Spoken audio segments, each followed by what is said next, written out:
امید کرتے ہیں کہ آپ تمام لوگ خوش و خرم ہوں گے۔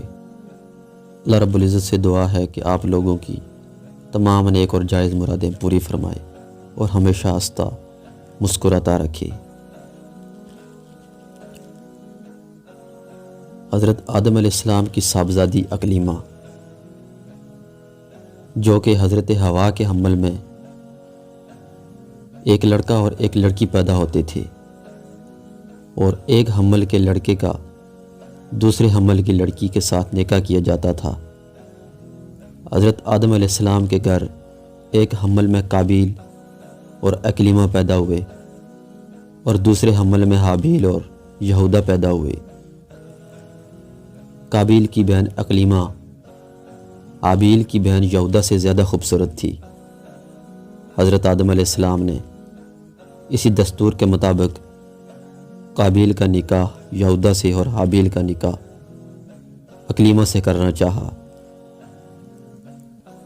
قابیل اس پر راضی نہ ہوا۔ اقلیمہ چونکہ زیادہ خوبصورت تھی، اس لیے اس کا طلبگار ہوا۔ حضرت آدم علیہ السلام نے فرمایا کہ وہ تیرے ساتھ پیدا ہوئی ہے، لہٰذا تیری بہن ہے، اس کے ساتھ تیرا نکاح حلال نہیں۔ کہنے لگا، یہ آپ کی اپنی رائے ہے، اللہ کا یہ حکم نہیں ہے۔ آپ نے فرمایا کہ تم دونوں اپنی قربانیاں لاؤ، جس کی قربانی قبول ہو جائے وہی اقلیمہ کا حقدار ہوگا۔ اس زمانے میں جو قربانی مقبول ہوتی تھی، آسمان سے ایک آگ اتر کر اس کو کھا لیتی تھی۔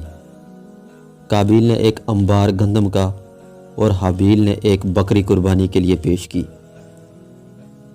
آسمانی آگ نے حابیل کی قربانی کو لے لیا اور قابیل کی گندم کو چھوڑ دیا۔ اس بار قابیل کے دل میں بغض و حسد پیدا ہو گیا۔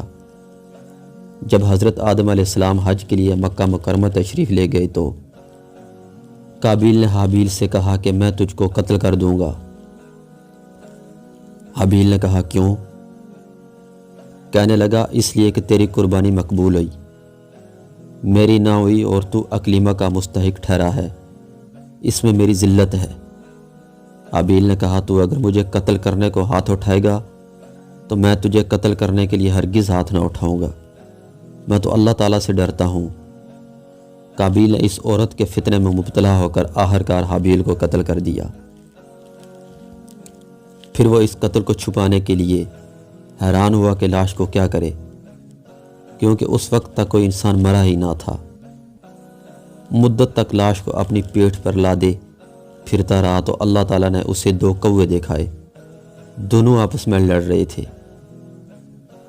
ان میں سے ایک نے دوسرے کو مار ڈالا، پھر زندہ کوے نے اپنی چونچ اور پنجوں سے زمین کو کرید کر گڑھا کھودا اور اس میں مرے ہوئے کوے کو ڈال کر مٹی سے دبا دیا۔ یہ دیکھ کر قابیل کو معلوم ہوا کہ مردے کی لاش کو دفن کرنا چاہیے، چنانچہ اس نے زمین کھود کر حابیل کو دفن کر دیا۔ سب سے پہلا قتل جو واقع ہوا وہ قابیل کے ہاتھوں حابیل کا تھا، اور اس قتل کا سبب عورت تھی۔ آج تک یہ بات مشہور ہے کہ زر، زن اور زمین لڑائی جھگڑے اور قتل کا باعث ہیں۔ آج کل بھی اکثر قتل عورت ہی کی وجہ سے ہوتے ہیں، اور اس کی بنیادی وجہ انکار حدیث ہے، کیونکہ حضرت آدم علیہ السلام کے ارشاد کو قابیل نے ان کی رائے کہہ کر نہ مانا تھا۔ گویا پرویزیت کی بنا اس نے ڈالی تو نتیجہ ہرا نکلا۔ گویا پرویزیت کی بنا اس نے ڈالی تو نتیجہ برا نکلا۔ پیغمبر کے ارشاد کو خدا کا ارشاد سمجھنا چاہیے۔